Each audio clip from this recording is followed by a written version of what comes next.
Han pasado ya prácticamente 24 años de aquel 17 de noviembre de 1997. A la mayoría de jóvenes de la generación Z, nacidos a finales de los 90, no les dice nada esta fecha. Probablemente se han acostumbrado a vivir con estas ruinas. Aquel 17 de noviembre, los 20 millones de litros que contenía este depósito arrasaron con todo a su paso.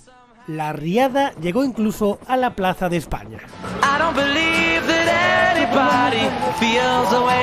José Manuel Girbal fue uno de los periodistas de la cadena SER que tuvo que informar de lo que estaba pasando. Lo que era la calle García Cabrelles y la avenida de Juan Carlos I estaban ya completamente inundadas. El agua había alcanzado el 1,5 metros de altura o incluso en algunos puntos hasta los 2 metros, y empezamos a ver a gente completamente cubierta de barro, de lodo, tumbada en el suelo. Había algunos médicos, el doctor Aberchán, por ejemplo, el presidente de Coalición por Melilla, atendiendo en la calle Gran Capitán a una señora que estaba prácticamente sin respiración. Empezaron a llegar ambulancias por donde se podía, porque ya te recuerdo que el centro estaba completamente anegado, el agua llegó hasta el Parque Hernández. Las imágenes que están viendo fueron recogidas por operadores de cámara de Televisión Melilla. Enrique Rubio era uno de ellos. Experiencia traumática, porque sí es verdad que cuando lo estás trabajando da el 200% y no te das cuenta de cómo va a repercutir luego en el futuro. Pero ya cuando nos fuimos enterándonos de quién había muerto, porque aquí en Melilla lo que pasa es que se muere alguien y muchas veces lo conoce por cercanía, por un familiar de alguien, pues fue muy triste.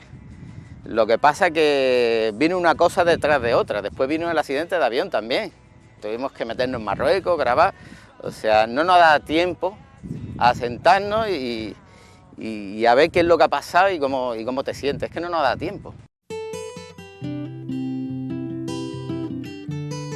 El reventón del depósito arrasó con todo tipo de vehículos, viviendas y comercios. No puedo entrar dentro de la casa porque el agua me cubría la puerta de la calle.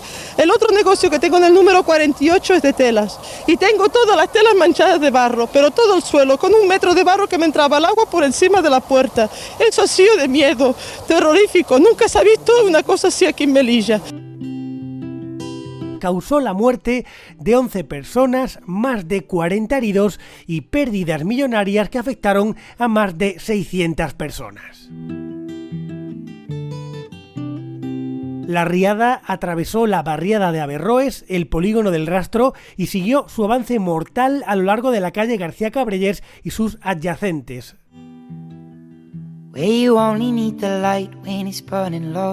Provocó una ola de hasta 4 metros que fue menguando hasta acabar aquí, en la Plaza de España.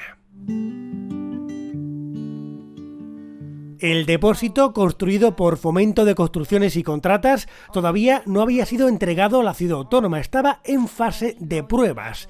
Ya había registrado filtraciones, pero nadie ordenó que pararan de llenarlo pese a las advertencias. Yo recuerdo que el entonces presidente de la Asociación de Vecinos Averroes, el fallecido Miguel Ángel Valencia, ofrecía de vez en cuando ruedas de prensa aquí en el barrio de Averroes, completamente arrasado por el agua, aunque con los edificios todavía en pie. Él decía en estas ruedas de prensa que había avisado previamente a las autoridades de que el depósito tenía grietas y estaba perdiendo algo de agua, y que nadie le hizo absolutamente caso.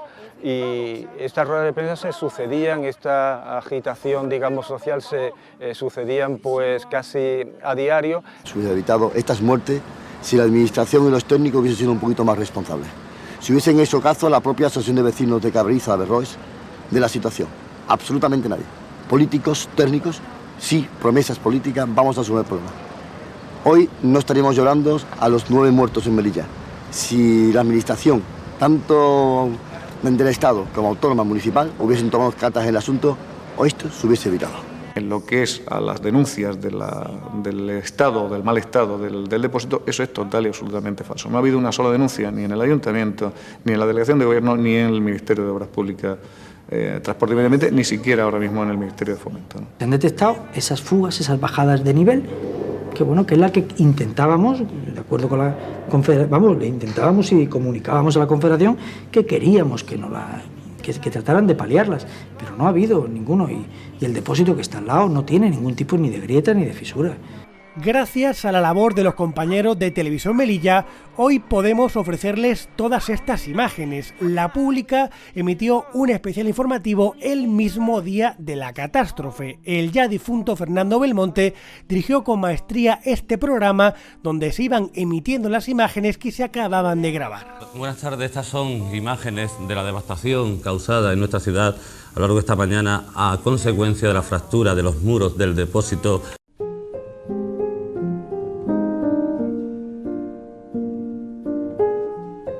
La peor parte de la riada la sufrieron los humildes vecinos de la barriada de Averroes. El agua, el barro y las planchas de hormigón del depósito impactaron directamente contra la estructura del edificio. Este depósito de agua tenía una capacidad para 50 millones de litros, estaba solamente lleno a la mitad, tenía 25 millones, los paneles de la derecha reventaron. Nadie se explicaba cómo se pudo construir un depósito de agua a esta altura, delante de todo un barrio, delante de toda una ciudad, de forma, digamos, cúbica, en lugar de esférica y sumergido, o enterrado, mejor dicho, en la tierra. Y esos paneles reventaron, bascularon, y los 25 millones de litros de agua que tenía, que menos mal que no tenían los 50 de la capacidad total, pues arrastraron el barrio entero, el barrio de Averroes, la zona de tiro nacional, que todavía no estaban hechos los pisos de tiro nacional. La barriada de Averroes estaba totalmente demolida y todavía estaban los bomberos, militares, porque había muchos voluntarios de Cruz Roja buscando cadáveres, así como suena. Porque hasta que ya no se hizo el recuento, que fue, no sé si tardaron 2 días en saber los que se habían muerto, pues todo el mundo estaba buscando. Faltaba alguien, o alguien que no sabían si estaba ahí o estaba en otro sitio, y fue brutal, estaba todo destruido y quedaba un pequeño riachuelo que bajaba hasta el muro que da el rastro, y la gente pues, buscando. 24 años después de la tragedia, hemos hablado con Eva y Paco. Son los hermanos de Sonia. Ella murió junto a sus 2 hijos y el bebé que estaba esperando en su vientre. Aquí pues las 4 de la tarde, así, llegaron a mi casa que no encontraban a mi hermana. Pensábamos que, como tenía cita con el ginecólogo, todos pensábamos que estaba en el ginecólogo, que seguramente al estar tan avanzada su embarazo, y igual del mismo susto estará ingresada en el hospital. Pues nos dirigimos todos al hospital y ahí no estaba. Ya nos decían, hemos visto una chica embarazada en el parque, y claro, como toda Melilla estaba llena de barro y el acceso era muy difícil, pues nos dividíamos y algunos iban al parque, otros íbamos a buscarla, pero mi hermana seguía sin aparecer. Y ya el corazón te decía que tu hermana estaba en casa. Ellos hablan en nombre de todos sus hermanos y de su madre. Ella apareció sobre las 8 de la tarde de ese día tan malo. La verdad es que Melilla entera se volcó, eso sí es verdad. Vinieron muchos chavales del instituto a ayudarnos, entraron en la casa, se metieron por la parte de atrás para buscarla. Y es cierto que la fuerza del agua, claro, por lo que se ve arrancó un muro grande de hormigón, y eso es lo que hizo que las paredes, como si fueran el dominó, y fueron cayendo todas las paredes, y la más fuerte era la de donde estaba mi hermana, que la arrastró pues hasta la última casa del bloque en el que vivía en ese tiempo mi madre. Y apareció llena de barro y aplastada con los bloques de hormigón, ella y los hijos.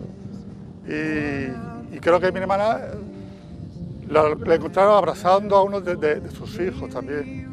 6 años después del reventón del depósito, fueron condenados los 8 ingenieros responsables de la rotura. Eso sí, sin que finalizara el juicio. Llegaron a un acuerdo con las acusaciones y ninguno entró en la cárcel. Para Eva y Paco no se hizo justicia. No, porque la administración desde un principio siempre le echa la culpa a la empresa.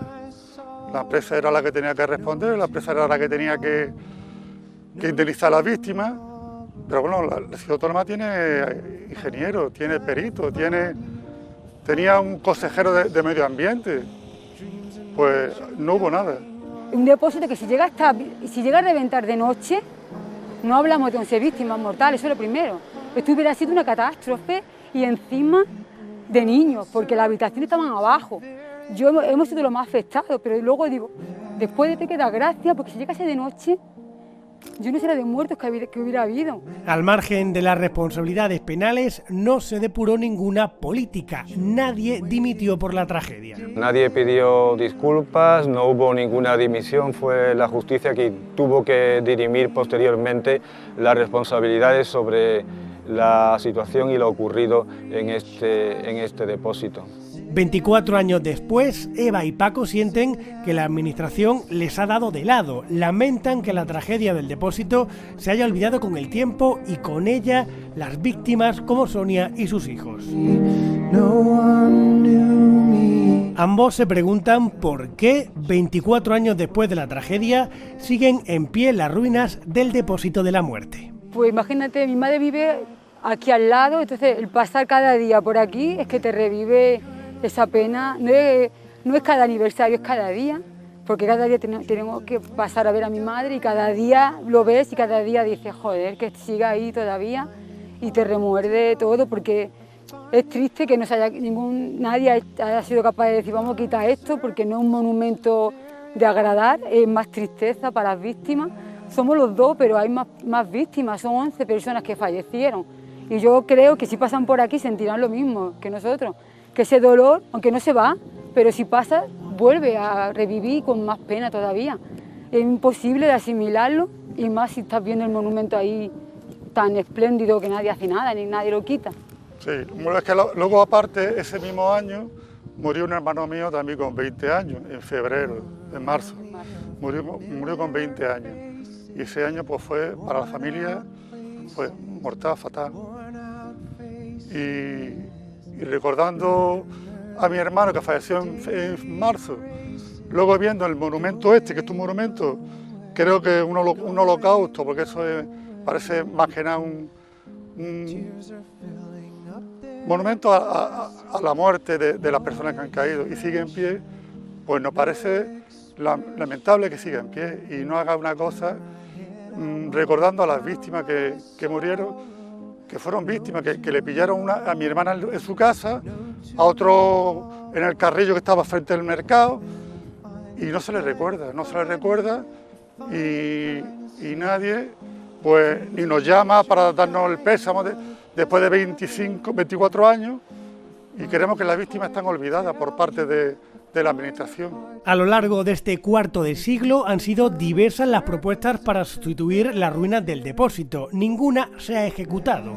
El Partido Popular llegó a prometer la construcción de un aparcamiento, el Partido Socialista un criadero de corderos para el Aid del Kebir y Coalición por Melilla un centro de ocio para jóvenes. Yo por mí, no sé, porque para disfrutar ahí como que tampoco yo, con que no haya nada, yo no veo un sitio para celebrar, ni para recrear, ni para mí, no lo sé.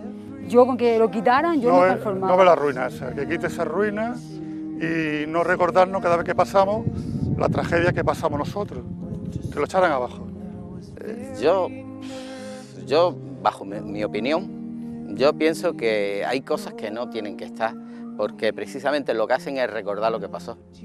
Y eso ya tenemos imágenes, ya tenemos lo que tuvimos para recordarlo, pero esto no.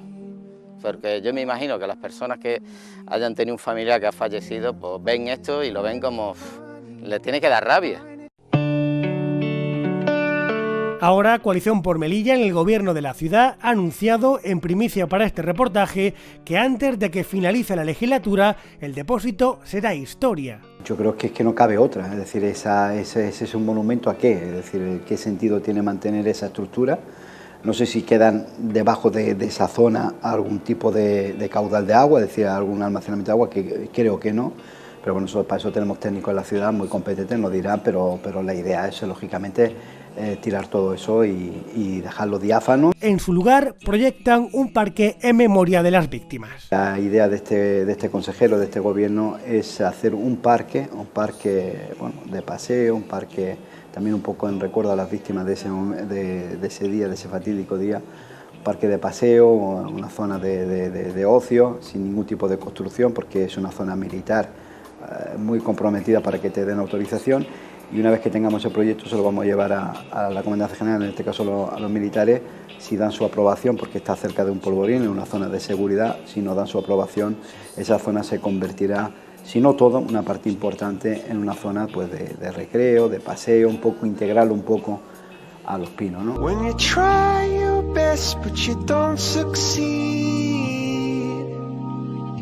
El tiempo dirá si finalmente desaparecerá este horrible recuerdo para las víctimas. El tiempo dirá si finalmente las autoridades políticas, después de un cuarto de siglo, están de una vez por todas a la altura y recuerdan como es debido a las víctimas, entre ellas las que murieron en Averroes. La joven Sonia, de 22 años, sus dos pequeños, Antonio y Sonia, y el bebé que esperaba en camino y que podría haberse llamado Víctor.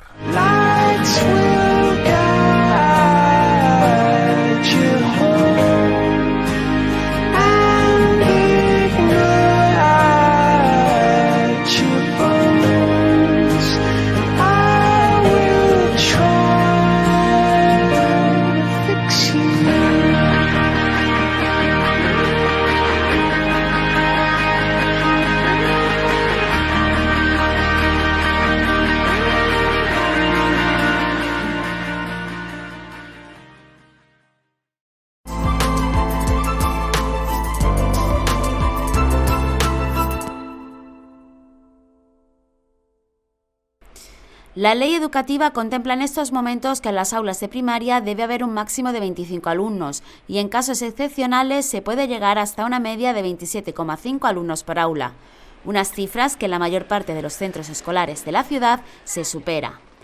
Las cifras globales ponen de relieve que la ratio se va ajustando poco a poco a esta normativa, aunque la realidad en cada centro es distinta y sindicatos y Ministerio de Educación aportan cifras diferentes. Desde la Dirección Provincial de Educación defienden que la ratio en infantil es de 24,85, atendiendo al número de alumnos y aulas. En el caso de primaria, la cifra es de 27,12 alumnos por aula, una cifra similar a la de secundaria. Bueno, ahora mismo la ratio está más sostenida que en cursos anteriores, también gracias a dos factores fundamentalmente. Uno, que se han habilitado espacios susceptibles de ser entendidos como aulas, con unas condiciones que cumplen el protocolo higiénico-sanitario. Se han habilitado dichos espacios y eso ha implicado que en todas las etapas pues haya una disminución de la ratio con respecto a los cursos prepandemia. Hemos detectado en situación de pandemia que con el cierre de la frontera ha hecho que los números, pues, al menos en lo que al tramo de infantil se refiere, sean más sostenidos. No sabemos si eso tiene relación con el descenso de la natalidad, de los que un medio de comunicación local se hizo eco de la estadística del INE en cuanto a nivel global de la península, y también reflejaba la estadística de Ceuta y Melilla, que hablaba de que desde el año pasado se ha observado un descenso en la natalidad. En el caso de Ceuta creo que era un 29,7, en el caso de Melilla en torno al 30%. Es verdad que nosotros en infantil 3 e infantil 4 los números ya son mucho más ajustados a lo que luego sería tener una ratio también más controlada progresivamente en secundaria. Ahora mismo en infantil de 3 años pues solamente no llegamos a 1000 alumnos. Es decir, que con el número de unidades autorizadas tenemos aproximadamente unas 85 vacantes todavía en el tramo de infantil 3 para poder dar respuesta a posibles peticiones cuando se vuelva a abrir el proceso ordinario de admisión de cara al curso que viene, ya el infantil 4. Es cierto que veníamos de una media de 28,9 aproximadamente y seguramente ahora estaremos muy cerca del 28. Para haber conseguido esta ratio media o algo menos de 28, pero algo menos solo, para conseguir esta ratio que sigue siendo ilegal, repito, que sigue siendo ilegal porque el número máximo de alumnos por clase sigue siendo 25, el número máximo, tenemos que ver que este año se han habilitado espacios en cada centro de educación infantil y primaria, y también eso significa de que hay espacios que son pequeños y reducidos y que no pueden entrar más de 15 o 16 alumnos. Partiendo de eso, el tema no es tanto la media, sino el número tan alto de unidades que sobrepasa con amplitud el número máximo de alumnos. Por poner ejemplo, hay un aula en el hipódromo que tiene 33 alumnos por clase, pero hay otra, un sexto, un quinto tiene 29. Por ejemplo, en el Pintor Eduardo Morilla, los quintos están a 29 de media. En el Anselmo Pardo, los primeros y los segundos están a 28 y a 29. En el Pedro Estopiñán, pues los terceros, los primeros, los segundos y los terceros están entre 28 y 30. La opinión de los sindicatos al respecto de las ratios es similar. Desgraciadamente, el tema de la ratio es un tema recurrente en Melilla y siempre decimos lo mismo, que es ilegalmente recurrente. ¿Por qué decimos lo de ilegal? Pues porque, tal y como se establece en las normas que saca el propio Ministerio de Educación en cuanto a las ratios máximas, tanto en primaria como en secundaria, aquí, desde siempre, en Melilla, se superan con mucho los índices mayores, los topes mayores de ratio. ¿Qué es lo que pasa? Que como el derecho a la educación prima por encima de cualquier otro derecho con respecto a los estudiantes, evidentemente no se puede dejar sin escolarizar a ningún alumno. Con lo que en lugar de tener a 25 alumnos por aula, pues se tienen 28, 29, 30, 32, 34 y en algunos sitios incluso se llega a 40 alumnos.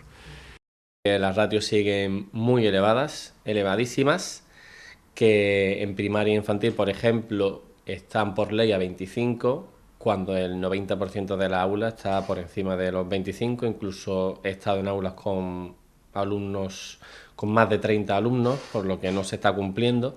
Es verdad que a términos globales se ha reducido la ratio porque se han creado nuevas unidades, por ejemplo en primaria se han pasado de tener 270 unidades a 292, pero estamos hablando de cifras globales, de cifras generales, pero si visitamos los centros no se está cumpliendo. Los padres también ponen de relieve que existe una elevada ratio en los centros escolares y que es necesario actuar.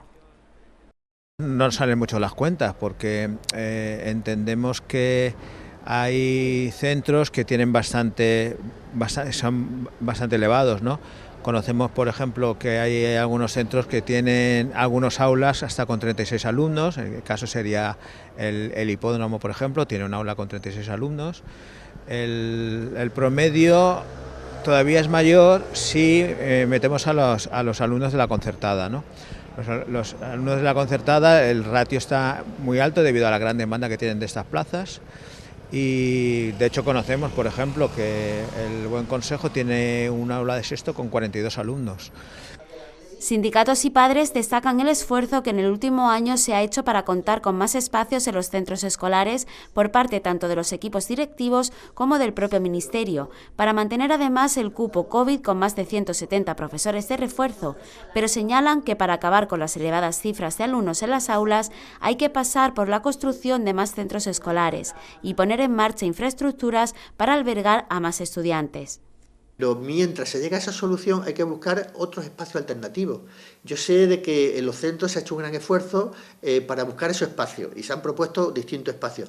Pero es que si los espacios que tiene el centro, aunque sea quitando el aula de biblioteca, el aula de música, distintas aulas y que son más reducidas que se pueden tener, pero si hay que salir del espacio del centro, aunque sea incómodo, es cierto que es más incómodo, pero hay que hacerlo. Y no tenemos que olvidar que hay espacios libres en determinados lugares de la ciudad. Por ejemplo, las aulas que dejaron libre el Virgen de la Victoria en la Escuela de Arte. Por ejemplo, las aulas que todavía no están completas en el Virgen de la Victoria, en el nuevo centro Virgen de la Victoria. Yo qué sé, mi centro de adultos tenía aulas, lo que le llamaban el chalet, en el León Solá. O sea, que hay distintos espacios que habría que utilizar y que buscar. Pero aparte de eso, en el peor de los casos, y eso siempre con su dotación de profesores correspondientes, obviamente. Eso, si se crean esas aulas, se pueden hacer con sus profesores correspondientes. Y también abrir la posibilidad, lo menos malo sería incluso, en algunos centros, pues desdoblar, por ejemplo, que los sextos vayan por la tarde. Y esas aulas que dejan los sextos de primaria, o los quintos y sextos, pues que se han ocupado porque se amplíen las líneas, Construir más centros escolares. Los centros escolares que hay ahora en Melilla no son suficientes para atender la enorme demanda que hay por parte del alumnado. Y los centros escolares que hay actualmente están sobreedificados,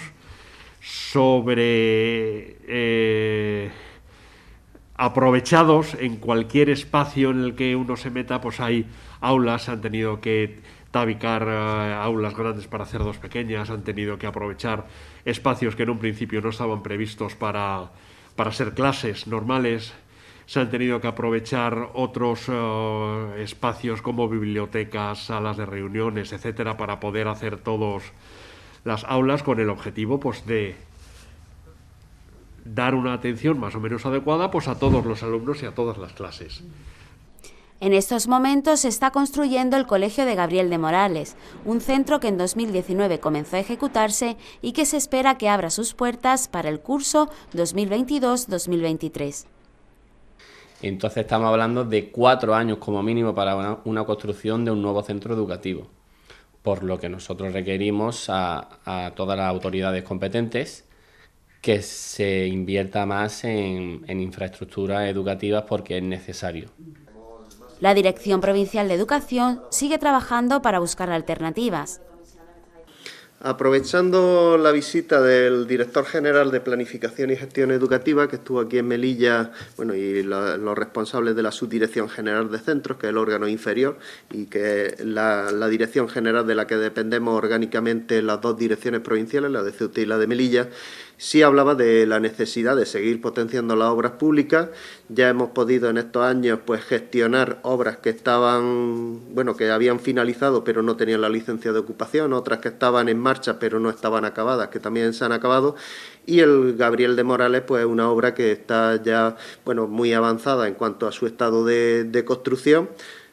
Todo nos indica por parte de la empresa constructora que ellos ven viable tener la obra terminada en el segundo semestre del año 2022, con lo cual para el curso 2023-2024 podría estar en funcionamiento si esos plazos la constructora fuera capaz de cumplirlos. Y en principio eso implicaría una disminución real de la ratio en toda la etapa de infantil y de primaria, más allá de variables demográficas y de que la natalidad, pues ahora mismo parece que se está observando que hay un descenso globalizado.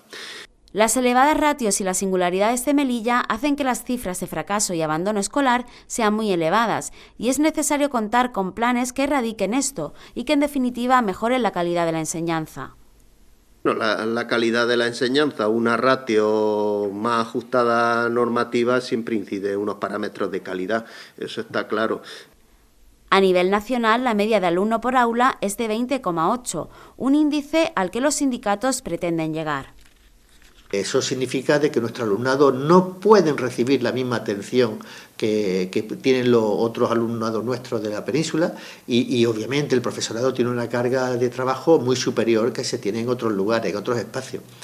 Hay un índice que es el índice de alumnos por profesor a nivel estatal. Entonces este índice de alumnos por profesor significa que en Melilla, antes de la pandemia, que fue una situación extraña en todos los sentidos, pues tenía un déficit de 220, 230 profesores, menos en la enseñanza pública, menos que la media a nivel estatal, que es lo que le correspondería. Con la pandemia han entrado aproximadamente 170 profesores más, con lo cual a fecha de hoy estamos 50 o 60 profesores por debajo de lo que nos correspondería, sabiendo además que durante la pandemia, el año pasado y se ha incrementado el número de profesores. Este año se mantienen los cupos COVID en los centros escolares como refuerzo a los docentes y ello ayuda al desarrollo de las clases, aunque no es la panacea como los propios padres y sindicatos destacan, pero sí una forma de ir paliando la situación. En ese aspecto también se ha incidido en el Ministerio que, dado que las obras no se pueden ejecutar muchas veces en el tiempo o con la premura que todos nos gustaría, sí que se habilite al menos en dotación de recursos humanos para reforzar la enseñanza en el propio aula. Es decir, si tú no tienes disponibilidad de tener un colegio en el plazo de 10 años construido, sí que tenga al menos los recursos humanos disponibles para poder, en forma de contratación de profesorado, que pueda realizar esa labor de apoyo dentro de la propia aula. Al fin y al cabo se trataría de implantar o de llevar a cabo algo que funciona estupendamente en primaria, que es la codocencia. Es decir, el refuerzo de un docente dentro del aula, mientras el compañero explica la generalidad del alumnado, otro apoya a los alumnos que tienen un déficit o una carestía curricular más pronunciada, que pueden ser 4 o 5 en una clase, pues se centra en concreto con esos 4 o 5 que tienen o reciben una enseñanza más individualizada. Además, los efectos de la masificación en las aulas ya no solo afectan al rendimiento escolar, sino a otros aspectos para el desarrollo de los propios escolares. Lógicamente entendemos que una ratio menor pues va a mejorar mucho la calidad de la enseñanza. De hecho, el esfuerzo que ha hecho la dirección provincial es abrir nuevas aulas para intentar bajar ese ratio. ¿Qué ocurre? Bueno, pues básicamente cuando ha habido un aula, han abierto un aula nueva de 3 aulas, ¿no? Cuando había A, B o C, pues ocurría que han abierto el aula D y han cogido alumnos de cada una de las 3 aulas para abrir el aula D. Eso también va un poco en contra de la lógica y del sentido de los niños, que se sienten de repente que sin venir un poco, sin que ellos lo puedan entender, los cambian a sus compañeros y los sacan del entorno en el que estaban. Creemos que sacar al niño del entorno donde estaban también es malo, ¿no? Con lo cual estas improvisaciones, aunque se hacen con un sentido pedagógico, pues pueden ser a lo mejor contraproducentes, ¿no? Y causar justo el efecto negativo. A todo lo que hemos venido sufriendo y padeciendo con el tema de la pandemia es precisamente que las clases en donde el año pasado, hace 2 años había 30 alumnos y este año las sigue habiendo, pues había solamente 15 alumnos. Donde había 32 alumnos, pues había 15, 16 alumnos. Y entonces eso daba, aparte de la distancia de seguridad que había que mantener de 1,5 metros, claro, los alumnos no estaban tan pegados, los alumnos hablaban menos y al hablar menos el profesor podía dar las clases en unas mejores condiciones. No necesitaba 10 o 15 o 20 minutos intentando hacer callar o que los alumnos guardasen un poco las formas y la compostura para poder dar clase, ¿no? Tanto la mayor parte de los sindicatos como la propia Dirección Provincial de Educación apuestan por invertir en infraestructuras para mejorar los servicios públicos educativos.